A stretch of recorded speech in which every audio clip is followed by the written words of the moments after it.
Bom dia, sétimo ano, então nós vamos aí para o capítulo 3 da apostila, né? As civilizações mesoamericanas, ou seja, os índios que estavam aqui antes de chegarem os portugueses, tá bom? Então nós temos três, não vamos falar do Brasil, vamos falar das Américas, tá? Então nós temos três civilizações importantes aí antes da chegada dos portugueses aqui, dos portugueses e espanhóis, né? Mais os espanhóis do que os portugueses, tá? Então, na América, em geral, nós temos aqui os astecas, que estão na região do México, tá?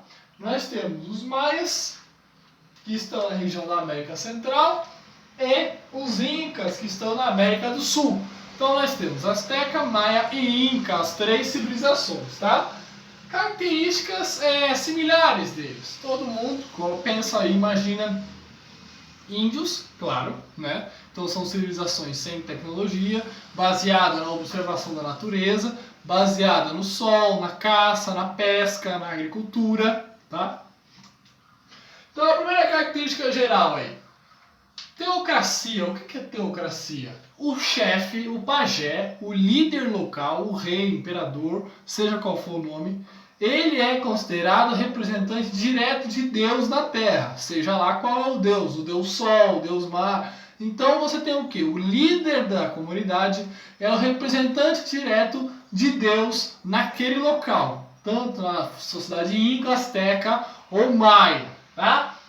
Religião, todos eles são politeístas, tá? Então você tem vários deuses. O deus do mar, o deus do ar, o deus da morte, o deus da vida, o deus da água, o deus da chuva. Então, todos os ambientes que eles observam, toda a natureza que está ao redor do seu ambiente, eles caracterizam como um deus. Então, criam um deus a partir daquela observação da natureza, daquela observação do meio ambiente.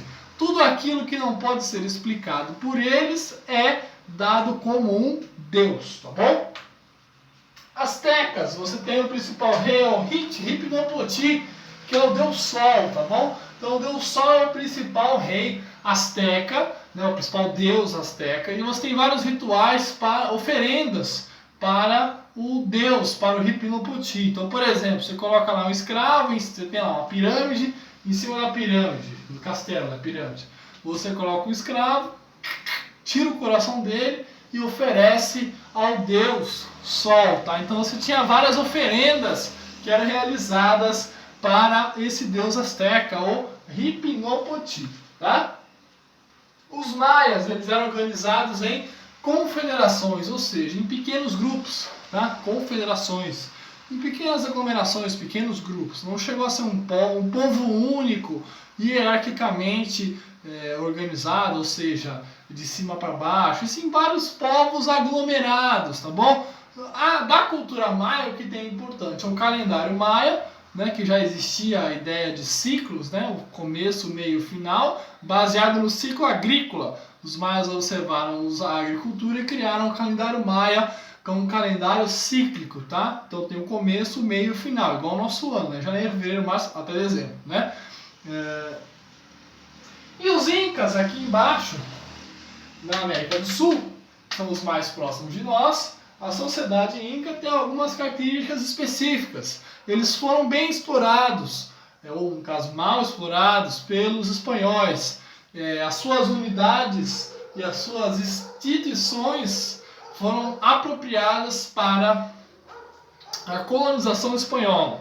Então, por exemplo, você tem lá quipu. O que era o quipu? Quipu era uma cordinha que cada nó significava uma unidade. Então eles mediam a agricultura, o número de pessoas, por exemplo, por esse quipu. Pegavam uma cordinha, faziam um nozinho e começavam a contar. Então eles tinham um sistema de contagem própria, tá? Sapa Inca é o rei, é o cara mais importante da sociedade, é o Sapa Inca. Curaca é o chefe local. Então em cada aldeia você tem um chefe, e esse chefe geralmente é a pessoa mais antiga da sociedade, e ele é chamado de curaca, tá? Tem o Sapa Inca, o curaca é o chefe local. É como se fosse o nosso prefeito atualmente, e o Sapa Inca seria o nosso presidente, tá bom? E o Ayllu é a forma de trabalho. A Ayllu é como se fosse a forma de trabalho da sociedade. Então, por exemplo, A sociedade era caracterizada em trabalhos familiares, em grupos. Então todas essas características foram assimiladas, apropriadas, exploradas pelos espanhóis. O Quipu, o Curaca foi explorado, foi morto, foi substituído. Então você tem toda, e principalmente o Ayllu, que é a unidade de trabalho. Então os Incas foram os que tiveram maior assimilação, ou seja, foram absorvidos pela cultura espanhola para os espanhóis conseguirem colonizar e retirar o ouro, a prata e todas as mercadorias que existiam, tá bom? Então as características gerais desse capítulo: Azteca lá em cima, Maia no meio e o Inca lá embaixo. Azteca, Maia e Inca, tá bom? Tchau!